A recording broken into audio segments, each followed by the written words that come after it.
Hello everyone, welcome. तो आज इस वीडियो में हम डिस्कस करने वाले हैं साइक्लिक स्ट्रक्चर ऑफ फ्रुक्टोज। हमने प्रीवियस वीडियो में डिस्कस किया था साइक्लिक स्ट्रक्चर ऑफ ग्लूकोज।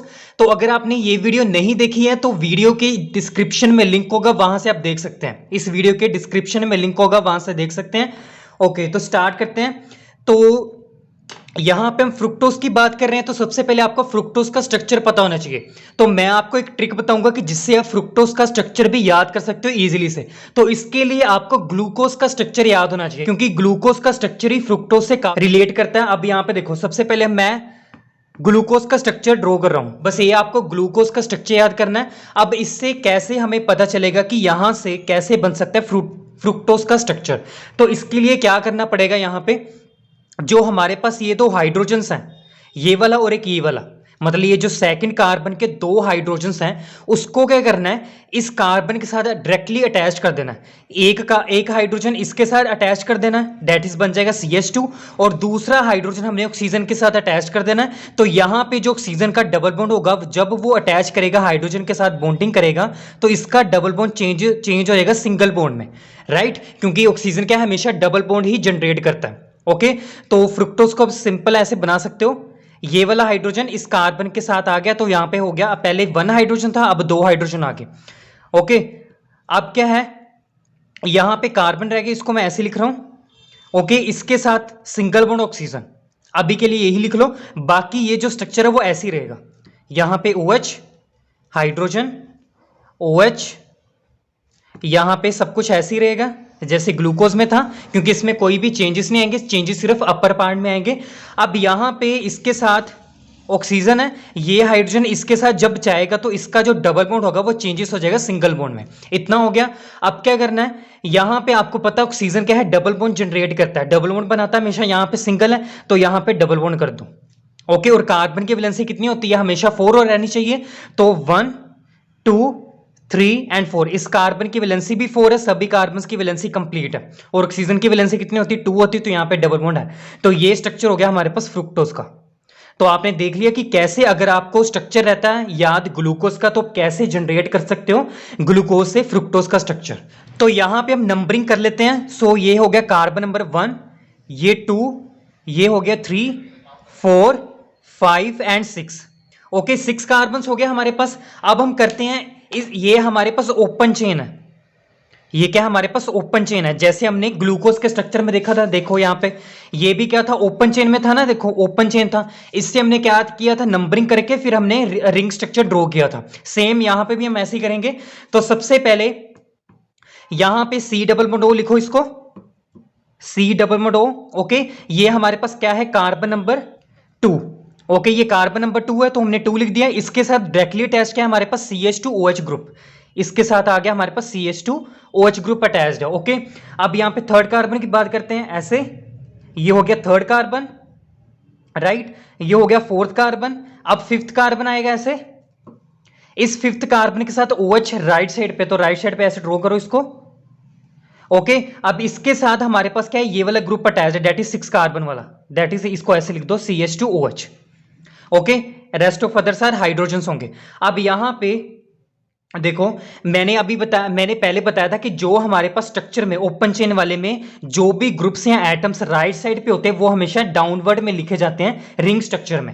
जब हमने रिंग स्ट्रक्चर बनाना होता है ग्लूकोज का या किसी भी कार्बोहाइड्रेट का, जो ओपन चेन में ये जो हमारे पास ऐसे ग्रुप्स या एटम्स होते हैं जो राइट साइड पे होते हैं, उसको हमने नीचे ड्रॉ करना होता है रिंग स्ट्रक्चर में, और जो लेफ्ट साइड पे होते हैं वो हमने अपर साइड में ड्रॉ करने होते हैं। तो यहां पे हमारे पास जैसे ये सेकंड कार्बन है, इसके साथ जो थर्ड कार्बन है, इस पे जो OH ग्रुप है वो लेफ्ट साइड पे। अगर लेफ्ट साइड पे होगा तो हमने कहां पे ड्रॉ करना, ऊपर की साइड। ओके, तो यहां पे हम इसको ऐसे ड्रॉ कर लेते हैं, ये OH ऐसे ही रहेगा और यहां पे हाइड्रोजन, इसको नंबरिंग कर दो 3 4 5 एंड 6, इतना हो गया। अब यहां पे फोर्थ कार्बन क्या है, OH ग्रुप इस साइड पे, राइट साइड पे, तो जब राइट साइड पे होगा तो OH नीचे लिखा जाएगा। जितने भी राइट साइड पे होंगे वो नीचे लिखे जाएंगे, लेफ्ट साइड के ऊपर लिखे जाएंगे। ओके, यहां पे हाइड्रोजन लिख दो। अब यहां पे इसको हमने राइट साइड पे ऐसे लिख दिया, इसके साथ हाइड्रोजन अगर अटैच करना तो कर दो, नहीं तो अदरवाइज छोड़ सकते हो। अब यहां पे करना है, मैंने पहले भी बताया था कि ये जो हमारे पास फिफ्थ कार्बन के साथ जो OH है, ये देखो OH है ना, ऑक्सीजन, ऑक्सीजन के ऊपर क्या होंगे, ऐसे लोन पेयर होंगे ऐसे। ओके, लोन पेयर होंगे। अब यहां पे क्या है, ये लोन पेयर है, एक्ट कर रहा है एज ए न्यूक्लियोफाइल। इसको ऐसा कुछ इलेक्ट्रोफिलिक सेंटर चाहिए जिसपे वो अटैक कर सके। उसको सिंपल क्या चाहिए, इसको क्या चाहिए, इलेक्ट्रॉन डेफिशिएंट सेंटर चाहिए कि वो अपने इलेक्ट्रॉन किसी को दे सके। तो यहां पे इसको दिख रहा है कि इस मॉलिक्यूल में इलेक्ट्रॉन डेफिशिएंट सेंटर है, वो कौन सा है हमारे पास, ये कार्बोनिल ग्रुप, जैसे मैंने प्रीवियस वीडियो में बताया था ग्लूकोज की। ओके, कैसे होगा, जैसे यहां से ये डबल बॉन्ड ऐसे क्लीव हुआ, क्योंकि ऑक्सीजन का इलेक्ट्रॉन नेगेटिव है, तो ये क्या है, इलेक्ट्रॉन नेगेटिव होने की वजह से ये बॉन्ड ऐसे क्लीव करेगा, दो इलेक्ट्रॉन था ना इस बॉन्ड में, इसने अपनी तरफ अट्रैक्ट किए, तो यहां पे आएगा नेगेटिव चार्ज और यहां पे आएगा पॉजिटिव चार्ज। अब यहां पे इस मॉलिक्यूल में पॉजिटिव चार्ज जनरेट हो गया, that is electrophilic centre generate हुआ है। तो क्या होगा नेक्स्ट टाइम में, पीछे से ये जो हमारे पास OH ग्रुप है, दैट इज ऑक्सीजन के ऊपर जो लोन पेयर है, वो बैक साइड से इसके ऊपर कार्बोनिल ग्रुप के मतलब कार्बोकटाइन के ऊपर अटैक करेंगे ऐसे। तो नेक्स्ट टाइम में जैसे ही अटैक करेंगे तो यहां पे ऐसे क्या बन जाएगा, रिंग बन जाएगी, तो जिसको आप ऐसे ड्रॉ कर सकते हो। यहां पे ऑक्सीजन रहने दो ऐसे, यहां पे ये कार्बन होगा। ओके, अब यहां पे ये CH2OH। ओके, अब यहां पे क्या होगा, H रहेगा ना साथ, इसके साथ अटैच रहेगा। अब इसने अपने इलेक्ट्रॉन इसको दिए हैं, लोन पेयर इसको दिए हैं, तो यहां पे आएगा पॉजिटिव चार्ज ऑक्सीजन के ऊपर। तो एक लोन पेयर तो ऐसे ही रहेगा इसके ऊपर, जैसे मैंने बताया था प्रीवियस वीडियो में। तो यहां पे आ जाएगा हाइड्रोजन, ये ऐसे ही रहेगा बाकी सब कुछ। ओके, अब ये जो हमारे पास ऑक्सीजन O नेगेटिव है, ये इस तरफ खुल रहा है ना, मतलब ऐसे ब्रेक हो रहा है, तो ये जो हमारे पास ऑक्सीजन O नेगेटिव हो नीचे की तरफ जाएगा, ऐसे नीचे की तरफ जाएगा। अगर बॉन्ड ऐसे क्लीव होता है, ऐसे तरफ मतलब ऐसे होता, ऐसे क्लीव होता, तो ये हमारे पास ऐसे होना था कि O नेगेटिव ऊपर की तरफ शिफ्ट होना था, बट यहां पे ये ऐसे क्लीव हुआ है, तो ये O नेगेटिव नीचे की तरफ जाएगा। इतना हो गया। अब क्या होगा नेक्स्ट टाइम में, ऑक्सीजन के ऊपर पॉजिटिव चार्ज है, तो क्या करना चाहिए, ये बैलेंस करना चाहिए, क्योंकि ये इलेक्ट्रॉन नेगेटिव है, तो इलेक्ट्रॉन नेगेटिव के ऊपर नेगेटिव चार्ज तो स्टेबल हो सकता है, बट पॉजिटिव चार्ज स्टेबल नहीं हो सकता। तो ये ऑलरेडी इलेक्ट्रॉन नेगेटिव है, इसके ऊपर और पॉजिटिव चार्ज आ गया, तो ये और इलेक्ट्रॉन नेगेटिव बन गया। तो इसको, इसके पॉजिटिव चार्ज को खत्म करने के लिए क्या करना पड़ेगा, ये हाइड्रोजन अपने इलेक्ट्रॉन ऐसे इसको देगा, ऑक्सीजन को, मतलब सैक्रिफाइस करेगा। कौन करेगा, हाइड्रोजन करेगा। जैसे ही यहां से इलेक्ट्रॉन रिमूव होंगे, तो यहां पे बनेगा हमारे पास सिस्टम में H पॉजिटिव। ओके, और जैसे ही सिस्टम में H पॉजिटिव जनरेट होगा, ये इसके ऊपर अटैक कर देगा, क्योंकि इसको पॉजिटिव चार्ज चाहिए, इसने भी अपना चार्ज क्या है, न्यूट्रलाइज करना है। तो जैसे सिस्टम में H पॉजिटिव फ्री होगा, ये इसने ऊपर अटैक कर देना है, तो ये H पॉजिटिव इसके साथ अटैच्ड हो जाएगा, और यहां से ये जो दो इलेक्ट्रॉन इसके ऊपर आ जाएंगे, तो इसका पॉजिटिव चार्ज भी खत्म हो जाएगा और नेगेटिव चार्ज भी खत्म हो जाएगा। किसकी वजह से, सिर्फ इसकी हाइड्रोजन की वजह से, इसके सैक्रिफाइस की वजह से। तो नेक्स्ट टाइम में हमारे पास ये बनेगा, ये ऐसे। ओके, अब ये कार्बन है ना, ये वाला, ये कार्बन, इसके स्थान नीचे आएगा OH, इसके ऊपर आएगा OH, यहां पे आ गया OH।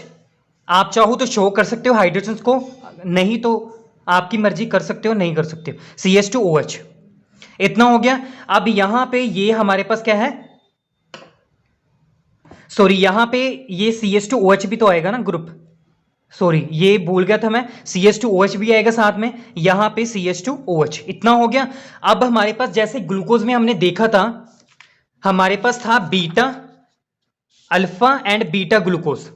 ठीक है, अल्फा कैसे था, क्योंकि यहां पे जो OH ग्रुप जनरेट हुआ था, और ये जो 6th कार्बन वाला CH2OH ग्रुप था, जब ये दोनों ट्रांस में थे तो मैंने बोला था कि ये अल्फा होगा, जब ये दोनों सिस में होंगे तो हम बोलेंगे ये बीटा डी ग्लूकोज। सेम यहां पे भी देखना हमने। अब यहां पे OH है, और ये वाला जो 6 कार्बन वाला ये ग्रुप है, डेट इज CH2OH, इसको हमने कंपैरिजन करना है। ये नीचे की तरफ है और ये ऊपर की तरफ है, तो ये ट्रांस में हो गया, तो इसी वजह से ये क्या है, अल्फा डी फ्रुक्टोस, ये अल्फा डी फ्रुक्टोस है। ओके, बीटा कैसे होगा, अगर ये OH ऊपर की तरफ होगा, तो नेक्स्ट टाइम में ये ऐसे भी हो सकता है, यहां पे ये OH ऊपर, CH2OH नीचे आ जाएगा अब, और ये ऐसे ही रहेगा, CH2OH, यहां पे आएगा OH और यहां पे आएगा OH। अब ये दोनों आपस में सिस पोजीशन पे है, सेम साइड पे है, सेम प्लेन में है, तो इसी वजह से ये होगा बीटा डी फ्रुक्टोस। और बीटा डी फ्रुक्टोस को एक और नाम से भी बोला जाता है, फ्यूरेनोस, फ्यूरेनोस। ओके, तो कहीं पे भी अगर लिखा होगा फ्यूरेनोस, तो इसका मतलब क्या है, बीटा डी फ्रुक्टोज की बात कर रहे हैं। Alpha and beta D fructose generate हुए, ये हमारे पास क्या है, एनोमर्स हैं। जैसे हमने ग्लूकोज के स्ट्रक्चर में भी देखा था, ये दोनों आपस में एनोमर्स होते हैं। एनोमर्स क्यों है, क्योंकि यहां पे ये जो कार्बन है, ये वाला कार्बन कौन सा था, सेकंड वाला, ये क्योंकि सेकंड के ऊपर ही अटैक हुआ था ना इसका, ये सेकंड कार्बन है देखो। ओके, क्योंकि सेकंड कार्बन के अराउंड जो हमारे पास स्टीरियो केमिस्ट्री है वो चेंज है। ओके, कैसे कॉन्फ़िगरेशन चेंज है, कैसे कॉन्फ़िगरेशन चेंज है, क्योंकि OH इस तरफ ऊपर की तरफ है, यहां पे नीचे की तरफ था। जब सिर्फ एक ही कार्बन के अराउंड कॉन्फ़िगरेशन में चेंज आता, बाकी सारा मॉलिक्यूल सेम रहता है, उन दोनों स्ट्रक्चर को हम कहते हैं कि वो आपस में एनोमर्स हैं। क्योंकि ये सभी सब कुछ जितना भी हमारे पास ये वाला पार्ट, इन दोनों में तो कॉमन है, सब कुछ सेम है, बट चेंजेस किस में आ रहे हैं, सिर्फ ये कार्बन में, सेकंड वाले कार्बन में, इसमें ही चेंजेस आ रहे हैं। तो ऐसे वाले मॉलिक्यूल्स को आपस में बोलते हैं हम एनोमर्स। तो इस वीडियो में बस इतना ही। So I hope you like this video. So ऐसे ही वीडियोस के लिए प्लीज चैनल को सब्सक्राइब जरूर करें and thank you for watching.